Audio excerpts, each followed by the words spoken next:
नमस्कार, मी श्रीपाद. आज मी तुम्हाला एका अशा शक्तीबद्दल सांगणार आहेत की ती फक्त मानवाला मिळालेली आहे. बाकी 80 लाख योनींपैकी एकालाही नाही. आणि ती शक्ती म्हणजेच एका जन्मात 4 लाख मानव योनी प्रकार पार करण्याची क्षमता. हो, फक्त मानव. इतर योनी जलचर, पक्षी, कीटक, पशु हे जिथे जन्मतात तिथेच संपतात. त्यांना चेतना स्तर बदलता येत नाही, स्वभाव बदलता येत नाही, कार्यक्षमता बदलता येत नाही, म्हणूनच ते प्रगती करू शकत नाही.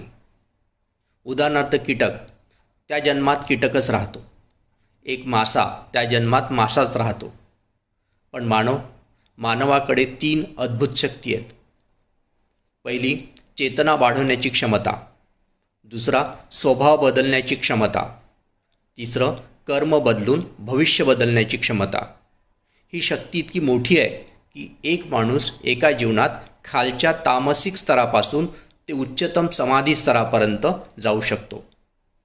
आणि मग यालाच आपण म्हणतो 4 लाख मानव योनीच्या पायऱ्या.